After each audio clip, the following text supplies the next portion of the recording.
Hello and welcome to the story that I'm reading, which is Prince Caspian. This is not live because I'm going to be honest with you, I recorded this earlier in the day so that I could go out and do a little bit of gardening in the afternoon. So that's why this isn't live at 5:30. But hey, I'm sure there'll be forgiveness. Anyway, right, let's carry on with the story, shall we? Yeah. Prince Caspian, written by C.S. Lewis and read to you by me. We got to halfway through chapter 11, The Lion Roars. And all of the adventurers who've been walking around trying to find the stone table, or Aslan's Howl, have finally found it. Woo!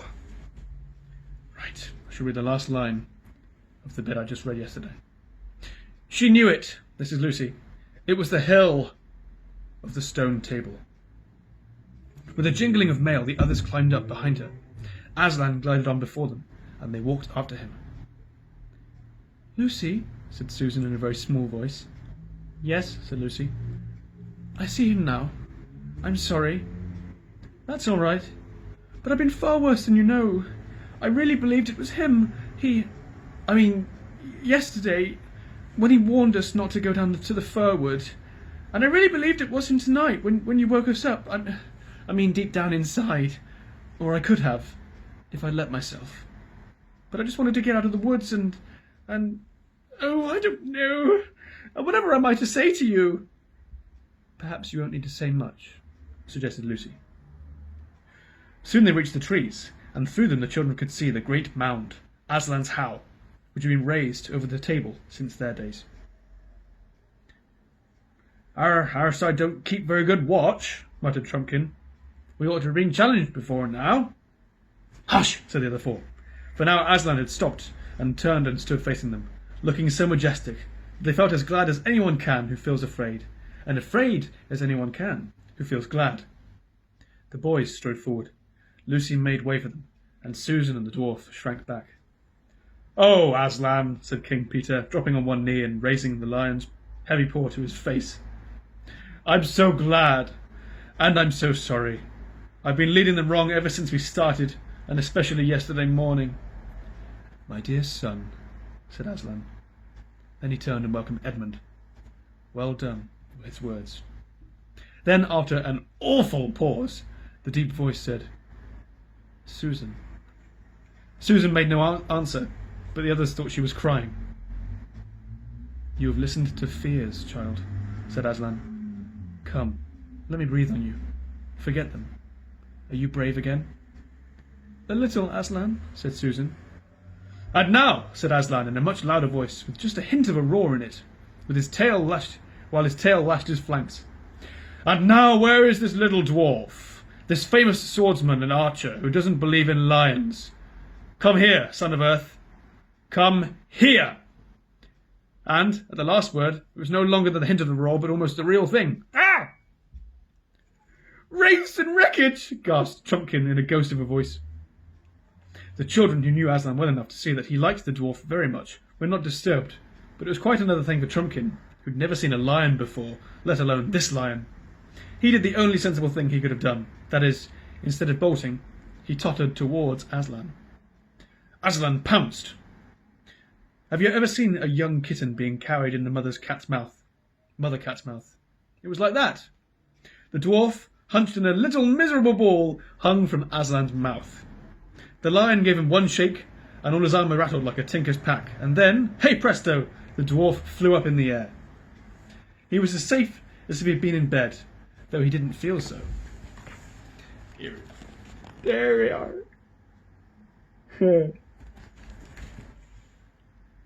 As he came down, the huge velvety paws caught him as gently as a mother's arms, and set him, right way up too, on the ground. Son of Earth, shall we be friends? Asked Aslan. Yes, panted the dwarf, for he had not yet got his breath back. Now, said Aslan, the moon is setting. Look behind you, there is the dawn beginning. We have no time to lose. You three, you sons of Adam and sons of Earth, hasten into the mound and deal with what you will find there. The dwarf was still speechless, and neither of the boys dared to ask if Aslan would follow them. All three drew their swords and saluted, then turned and jingled away into the dusk. Lucy noticed that there was no sign of weariness in their faces, Both the High King and King Edmund looked more like men than boys. The girls watched them out of sight, standing close beside Aslan. The light was changing. Low down in the east, Aravir, the morning star of Narnia, gleamed like a little moon. Aslan, who'd seemed much larger than before, lifted his head, shook his mane, and roared. The sound, deep and throbbing at first, like an organ beginning on a low note, rose and became louder, and then far louder again, till the earth and air were shaking with it. It rose up from that hill and floated across all Narnia. Down in Miraza's camp, men woke, stared palely in one another's faces, and grasped their weapons. Down below that in the great river, now at its coldest hour, the heads and shoulders of the nymphs and the great weedy bearded head of the river god rose from the water. Beyond it, in every field and wood, the alert ears of rabbits rose up from their holes, the sleepy heads of birds came up from under their wings, owls hooted, vixens barked, hedgehogs grunted, the trees stirred. In towns and villages, mothers pressed babies close to their breasts, staring with wild eyes. Dogs whimpered, and men leapt up, groping for lights. Far away on the northern frontier, the mountain giants peered from the dark gateways of their castles. Here we are. Here's a picture of all of them. So you got the rabbits and the children, the naiads, owls and badgers. I can't see. Yeah, sounds about right. What Lucy and Susan saw was a dark something coming to them from across almost every direction across the hills. It looked like the first black mist. It looked first like a black mist, creeping on the ground. Then like the stormy waves of a black sea rising higher and higher as it came on. And then, at last, like what it was, woods on the move. All the trees of the world appeared to be rushing towards Aslan, but as they drew nearer, they looked less like trees, and when the whole crowd, bowing and curtsying and waving thin, long arms to Aslan, were all around Lucy, she saw that it was a crowd of human shapes. Pale birch girls were tossing their heads. Willow women pushed their hair from their brooding faces to gaze on Aslan. The queenly beeches stood still and adorned him. Shaggy oak men, lean and melancholy elms, shock-headed hollies, dark themselves, but their wives all bright with berries, and gay rowans all bowed and rose again, shouting, "Aslan! Aslan!" in their various husky or creaky or wave-like voices. The crowd and the dance round Aslan, for it had become a dance once more. It grew so thick and rapid that Lucy was confused. She never saw where certain other people came from, who were soon capering around among the trees. One was a youth, dressed only in a fawn skin, with vine leaves wreathed in his curly hair. His face would almost have been too pretty for a boy's, if it had not looked so extremely wild. You felt, as Edmund said when he saw him a few days later, "There's a chap who might do anything, absolutely anything." He seemed to have a great many names. Bromios, Bessarius, and the Ram were three of them. There were a lot of girls with him, as wild as he. There was even, unexpectedly, someone on a donkey. And they were all laughing, and everybody was shouting, "Yuan, Yuan, Yuoi, Yoi, Yoi." "Is it a romp, Aslan?" cried the youth, and apparently it was. Very folky.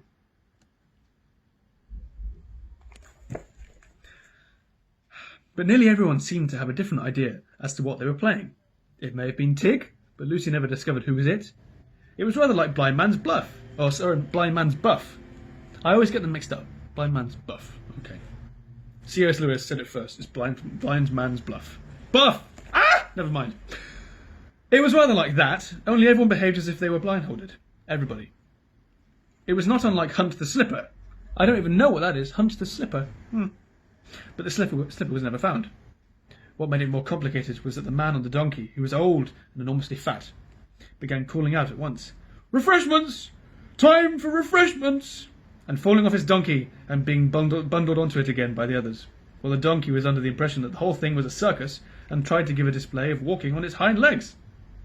And all the time there were more and more vine leaves everywhere. And soon not only leaves but vines. They were climbing up everything.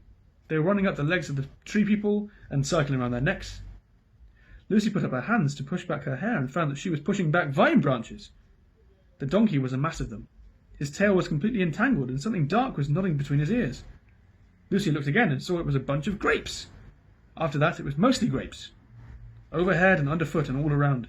"Refreshments! Refreshments!" roared the old man. Everyone began eating. And whatever hothouses you people may have, you may have never tasted such grapes. Really good grapes. Firm and tight on the outside, but bursting into cool sweetness when you put them in your mouth, were one of the things that the girls had never quite tasted or quite had enough of before. Here there were more than anyone could possibly want, and no table manners at all.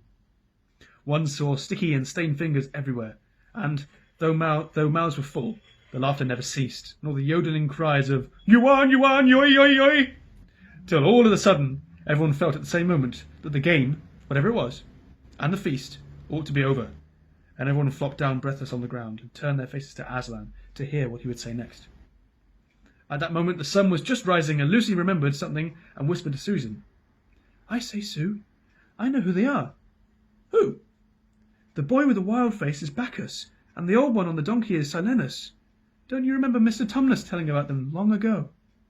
"Yes, of course. But I say, Lou." "What?" "I wouldn't have felt safe with Bacchus and all his wild girls if we'd met them without Aslan." "I should think not," said Lucy. Chapter 12. Sorcery and Sudden Vengeance. Right, this is when the story starts getting a little bit more epic. Not that this isn't epic, it's epic in different ways. This is more battle stuff now. Sorcery and Sudden Vengeance. Meanwhile, Trumpkin and the two boys arrived at the dark little stone archway which led into the inside of the mound. And two sentinel badgers, the white patches on their cheeks were all Edmund could see of them, leapt up with bared teeth and asked them, in snarling voices, "Who goes there?" "Trumpkin," said the dwarf, "bring in the High King of Narnia out of the far past." The badgers nosed at the boys' hands. "At last," they said, "at last." "Give us a light, friends," said Trumpkin. The badgers found a torch just inside the arch, and Peter lit it and handed it to Trumpkin. The DLF had better lead," he said. "We don't know our way around this place." Trumpkin took the torch and went ahead into the dark tunnel. It was a cold, black, musty place with an occasional bat fluttering in the torchlight, and plenty of cobwebs. The boys, who had been mostly in the open air since that morning at the railway station, felt as if they were going into a trap or a prison. "I say, Peter," whispered Edmund, "look at those carvings on the walls. Don't they look old? And yet we're older than that. When we were last here, they hadn't been made." "Yes," said Peter. "That makes one think." "Here, a picture." "Oh no!" "Come on, focus." You get the gist. 13 minutes in. Yes, right. The dwarf went on ahead, and then turned to the right, and then to the left, and then down some steps, and then to the left again. Then at last they saw a light ahead, light from under a door, and now for the first time they heard voices, for they'd come to the door of this central chamber. The voices inside were angry ones. Someone was talking so loudly that the approach of the boys and the dwarf had not been heard. Ready, here we go, all the voices come back.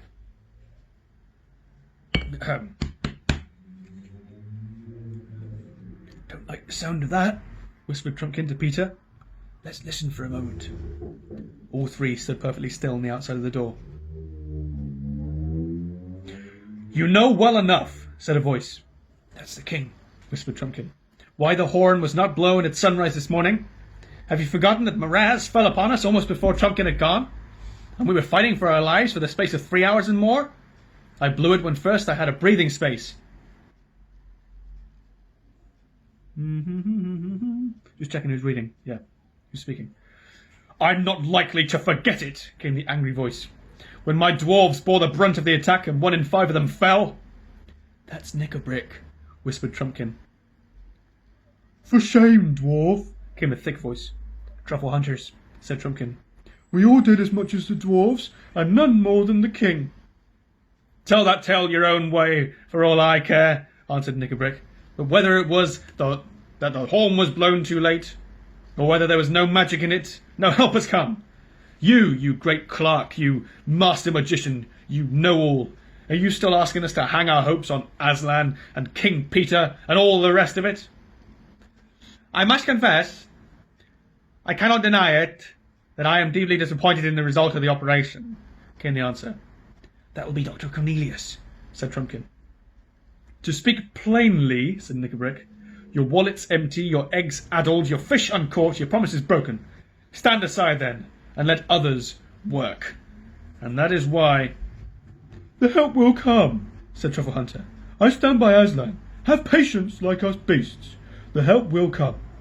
They may be even now at the door. Pah! Snarled Knickerbrick. Your badgers would have us wait till the sky falls and we can all catch larks. I tell you, we can't wait.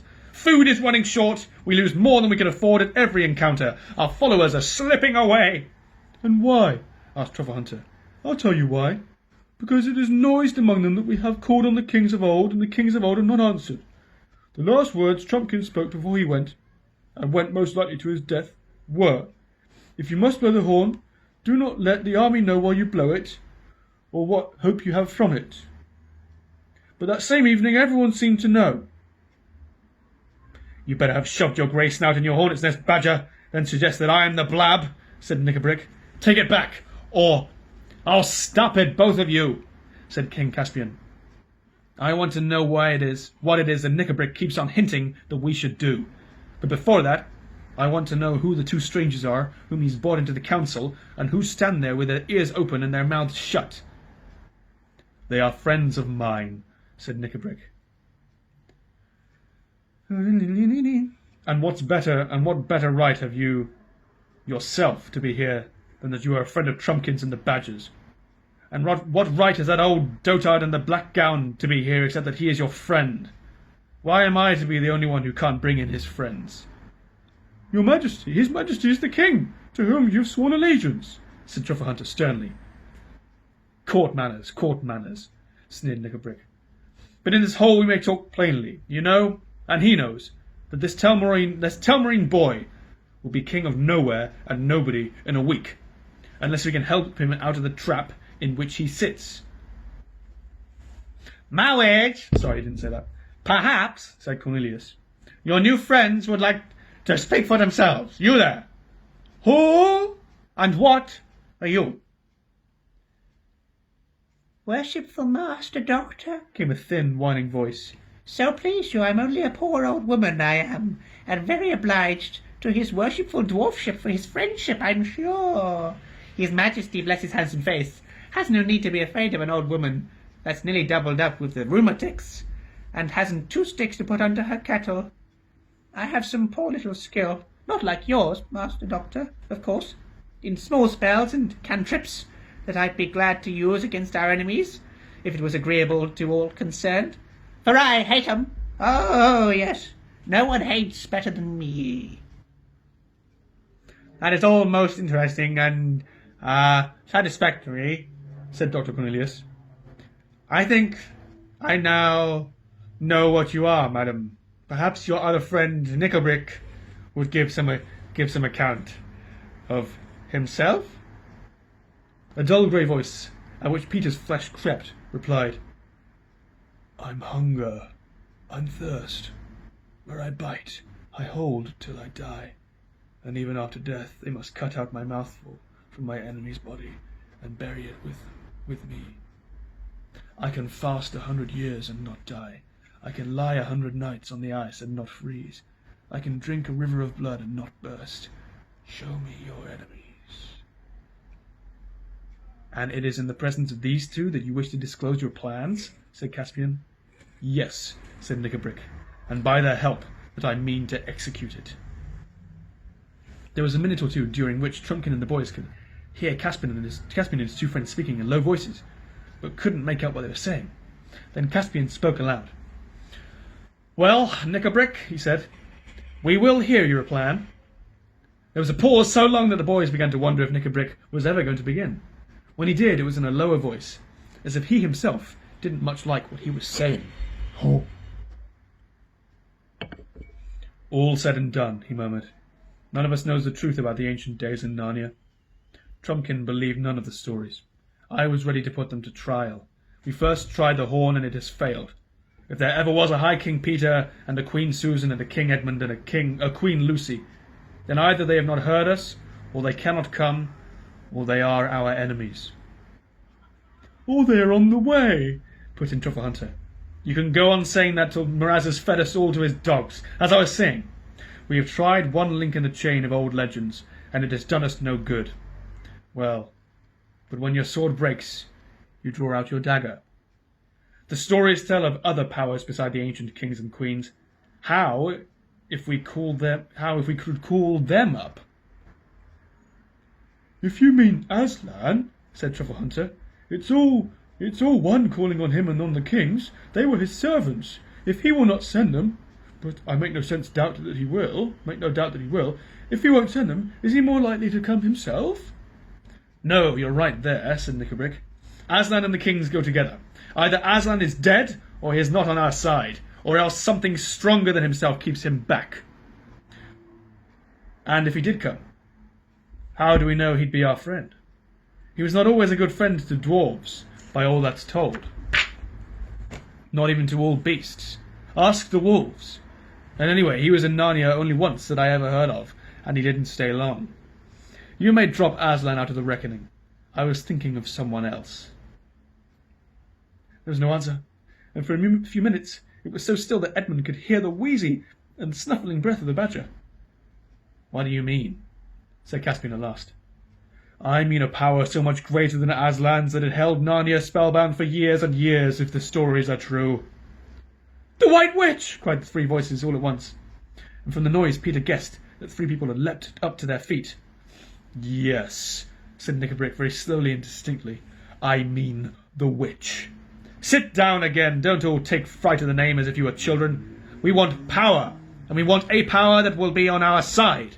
As for power, do not the stories say that the witch defeated Aslan and bound him, and killed him on that very stone table which is over there, just beyond the light? But they also say that he came to life again, said the badger sharply. Yes, they say, answered Knickerbrick, but you'll notice that we hear precious little about anything he did afterwards. He just fades out of the story. How do you explain that, if he really came to life? Isn't it much more likely that he didn't, and that the stories say nothing more about him because there was nothing more to say? He established the kings and queens, said Caspian. A king who has just won a great battle can usually establish himself, without the help of a performing lion, said Knickerbrick. There was a fierce growl, probably from Truffle Hunter. And anyway, Knickerbrick continued, what came of the kings and their reign? They faded too. But it's very different with a witch. They say she ruled for 100 years, 100 years of winter. There's power, if you like.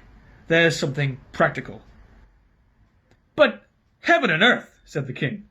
Haven't we always been told that she was the worst enemy of all? Wasn't she a tyrant, 10 times worse than Miraz? Perhaps, said Knickerbrick in a cold voice.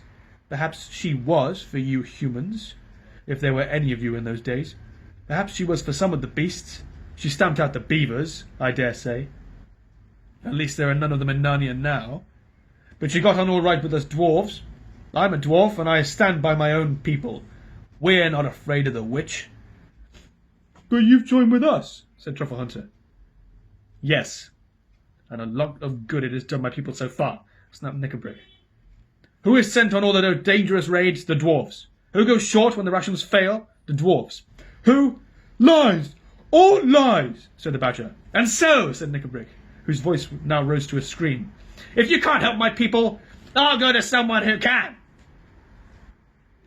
Is this open treason, dwarf? asked the king. Put that sword back in its sheath, Caspian, said Knickerbrick. Murder at council, eh? Is that your game? Don't be fool enough to try it. Do you think I'm afraid of you? There's 3 on my side and 3 on yours. Come on, then, snapped Truffle Hunter, but he was immediately interrupted. Stop! Stop! Stop! said Dr. Cornelius. You go on too fast. The witch is dead. All the stories agree on that. What does Knickerbrick mean by calling on the witch? That grey and terrible voice, which had spoken only once before, said, Oh, is she? And then the shrill whining voice began. Oh, bless his heart, his dear little Majesty needn't mind about the White Lady. That's what we call her, being dead. The worshipful Master Doctor is only making game of a poor old woman like me when he says that. Sweet Master Doctor, learned Master Doctor, whoever heard of a witch that really died? You can always get them back. Call her up, said the grey voice. We are all ready. Draw the circle. Prepare the blue fire. Above the steadily increasing growl of the badger and Cornelius's sharp "What?" rose the voice of King Caspian like thunder. So that is your plan, Knickerbrick? Black sorcery and the calling up of an accursed ghost? And I see who your companions are. A hag and a werewolf. The next minute or so was very confused. There was an animal roaring. Sorry, I'm getting sniffly. Hay fever, don't you know? Would you excuse me? There was an animal roaring, a clash of steel, and the boys and Trumpkin rushed in. Peter had a glimpse of a horrible grey gaunt creature, half man and half wolf, in the very act of leaping upon a boy about his own age. And Edmund saw a badger and a dwarf rolling on the floor in a sort of cat fight. Oh! How long? 26, right. There's a little picture. Come on, focus. Yeah. Right, how much left of this chapter? Oh, right, not long, not long. Trumpkin found himself face to face with the hag. Her nose and chin stuck out like a pair of nutcrackers. Her dirty grey hair was flying about her face, and she'd just got Dr. Cornelius by the throat. At one slash of Trumpkin's sword, her head rolled on the floor. Then the light was knocked over, and it was all swords, teeth, claws, fists, and boots for about 60 seconds. Then silence. Are you all right, Ed? I think so, panted Edmund. I've got that brute Knickerbrick, but he's still alive. Hang on, sorry. Weights and water bottles, came an angry voice. It's me you're sitting on. Get off! You're like a young elephant. Sorry, DLF, said Edmund. Is that better? Ow, no, bellowed Trumpkin. You're putting your boot in my mouth. Go away. Looks like James and the Giant Peach all over again. Is King Caspian anywhere? Asked Peter. I'm here, said a rather faint voice. Something bit me. They all heard the noise and someone striking a match. It was Edmund. The little flame showed his face, looking pale and dirty. He'd blundered about for a little while. I'm going to put in. Found the candle. They were no longer using the lamp, for they ran out of oil. Set it on the table and they lit it. When the flame rose clear, several people scrambled to their feet. 6 faces blinked at one another in the candlelight. We don't seem to have any enemies left, said Peter. There's the hag, dead. He turned his eyes quickly away from her.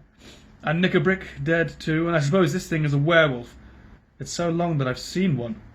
Wolf's head and a man's body. That means he was just turning from man into wolf at the moment he was killed. And you, I suppose, are King Caspian. Yes, said the other boy. But I've no idea who you are. It's the High King, King Peter, said Trumpkin. Your Majesty is very welcome, said Caspian. And so is your Majesty, said Peter. I haven't come to take your place, you know, but to put you into it.